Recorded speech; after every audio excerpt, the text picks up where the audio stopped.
সভাপতি সাহেব ও স্টেজে বিশেষ অতিথিবৃন্দ, ওলামা ইকরাম ও আমার সামনের ইসলাম দরদি ভাই ও পর্দার আড়ালের মা বোনেদেরকে আমার আন্তরিকতা শুভেচ্ছা জানিয়ে আমি সংক্ষেপে কয়েকটি কথা আলোচনা করব। শুধু আমি অপেক্ষায় যে জনাব হযরত মাওলানা মহসিন আলী সাহেব যতক্ষণ না আসছেন ততক্ষণ আমি আপনাদের সামনে দু চারটি হাদিস কোরআনের কথা রাখবো ইনশাআল্লাহ। আলহামদুলিল্লাহ নাহমাদুহু ওয়া নাস্তাঈনুহু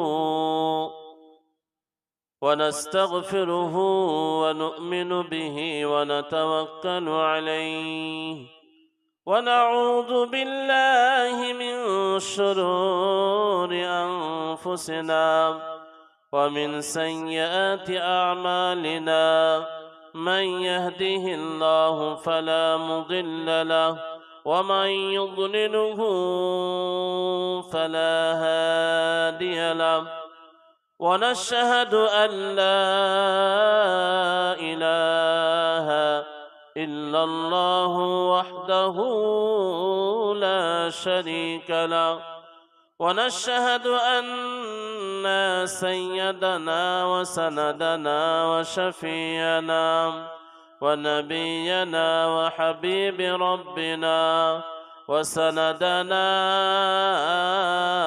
ومولانا محمدا عبده ورسوله إن الله وملائكته يصلون على النبي يا أيها الذين آمنوا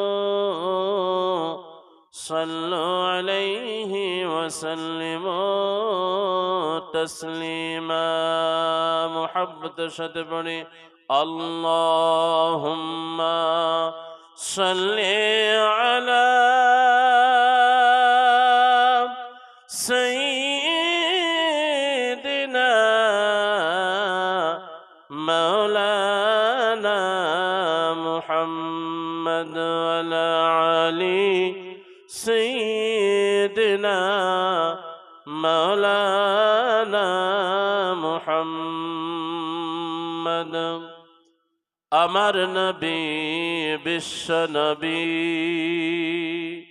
অগনবী দোলালি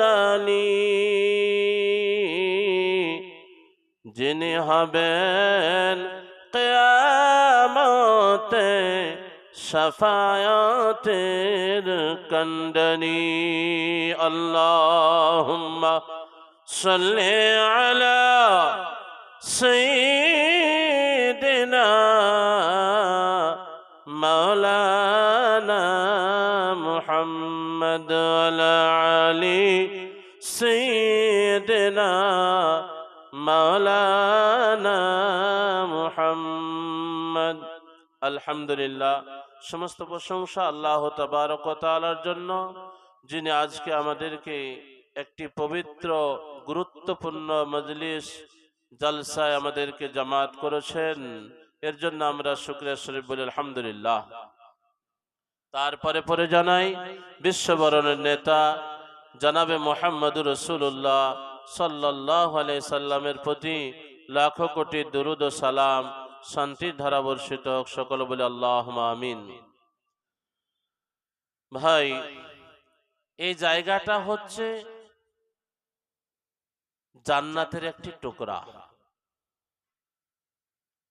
হাদিসে আছে, বিশ্ব নবীজি বলেছেন, যে জায়গায় হাদিস এবং কোরআনের আলোচনা হয়, জিকিরের হালকা হয়, মুজাকারার হালকা হয়, সেই জায়গাটা হচ্ছে জান্নাতের একটি বাগান। তা আমরা এখন জান্নাতের একটি বাগানে বসে রয়েছি, কিন্তু নিয়াতটা কি আমাদের থাকবে? যে যা কিছু কোরআন হাদিসের আলোচনা হবে আমরা সেগুলি শুনবো, ওলামাদের মুখ থেকে শুনবো, শুনে আমলে পরিণত করব, তাহলে কিন্তু আমাদের এই জায়গাটা রিয়াজুল জান্নাত হয়ে যাবে ইনশাআল্লাহ। আর যদি আমরা একদিক দিয়ে শুনলাম আর একদিক দিয়ে বের করে দিলাম, এরকম চিন্তা ভাবনা যদি আমাদের থাকে যে কোন বক্তার সুরটা কিরকম হচ্ছে, এর তো সুর সেরকম নাই, মুখে রস না আঠা নাই, কোনো কিছুই নাই, এর কথা শুনে তো আমাদের ভালো লাগে না, চলো বাদাম খাই বেড়াই গিয়ে, এরকম নিয়ত যদি থাকে তাহলে আপনার ইখলাস নষ্ট হয়ে যাবে, আপনার আসল উদ্দেশ্যটা নষ্ট হয়ে যাবে। সেজন্য অনেক টাকা পয়সা খরচ করে আজ আপনার প্রায় এক মাস থেকে লাগাতার মেহনত করে, পরিশ্রম করে, টাকা দিয়ে, শ্রম দিয়ে, সময় অন্য কাজ থেকে ফারেক করে আজকে যে আমরা এই জালসার আয়োজন করেছি, শুধু গ্রামবাসী যদি আমরা এই জালসায় না বসি, এসে যদি গোশে না বসি, তাহলে কিরকম দেখায়? আমাদের মাল, আমাদের সময়, আমাদের সবকিছু তো বেকার হয়ে যাবে। সেজন্য ভাই, এই রিয়াজুল জান্নাতে মাগফিরাতের মজলিসে এসে আমরা গুছে বসে ভাই, আল্লাহ তাবারক ওয়া তাআলা প্রত্যেকটি বান্দার নেক আমলকে দেখেন, নেক বিষয়কে দেখেন, নেক উদ্দেশ্যকে দেখেন। আর আল্লাহ তাবারক ওয়া তাআলা যতগুলি আমল রয়েছে, সমস্ত আমলগুলির মধ্যে ইখলাসওয়ালা আমলকে আল্লাহ তাআলা বেশি পছন্দ করেন। আল্লাহ তাবারক ওয়া তাআলা বলেছেন, যদি দিনের মধ্যে ইখলাস না থাকে, তোমার নিয়তটা যদি সঠিক না থাকে, তাহলে তোমার সারা জিন্দেগিতে তুমি যত আমল করেছো, সমস্ত আমলগুলি তোমার বরবাদ হয়ে যাবে। আজকে আপনার এই সরফপুরের বুকে দিনী দ্বারা, দিনী মাদারিস, উলুমের একটা বাহার, উলুমের একটা আপনার নহর তৈরি করেছেন, কুয়া তৈরি করেছেন, ইলমে নবুয়াতের একটি সুন্দর জিনিস আপনারা বানিয়েছেন, মেহনত করেছেন, মাল খরচ করেছেন, টাকা পয়সা দিয়েছেন। এই ইলমে নবুয়াতের যে আপনার ঘর, আল্লাহ তাবারক তাআলা নবী বলেছেন, আল মাদ্রাসাতু বাইতি মসজিদু বাইতুল্লাহ, মসজিদ হচ্ছে আল্লাহ তাবারক তাআলার ঘর, আর মাদ্রাসা হচ্ছে আমার ঘর। এই নবীজির ঘরকে তৈরি করেছি আমরা, নবীজির ঘরকে আমরা তৈরি করেছি মেহনত করে। এই ঘরকে আমাদের কিয়ামত পর্যন্ত টিকে যেতে হবে। যদি আজকে আমরা মাদ্রাসাগুলিকে যদি ঠিকভাবে না দেখি, তাদেরকে যদি আমরা সাহায্য সহযোগিতা না করি, তাদের জন্য যদি আমরা একটু ফিকির না করি, তাহলে আস্তে আস্তে আপনার ইসলাম ধর্মটা মুছে যাবে। কোরআন আস্তে আস্তে আপনার শেষ হয়ে যাবে।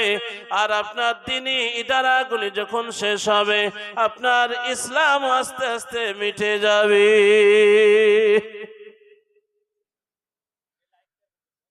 নারায়ে তাকবীর, আল্লাহু আকবার, নারায়ে তাকবীর, আল্লাহু আকবার। হযরত মাওলানা মুহাসিন সাহেব জিন্দাবাদ, হযরত মাওলানা মুহাসিন সাহেব জিন্দাবাদ, নারায়ে তাকবীর, আল্লাহু আকবার, দ্বীন ইসলাম জিন্দাবাদ, দ্বীন ইসলাম জিন্দাবাদ, নারায়ে তাকবীর, আল্লাহু আকবার, হযরত মাওলানা মুহাসিন সাহেব জিন্দাবাদ, স্বাগতম স্বাগতম স্বাগতম স্বাগতম।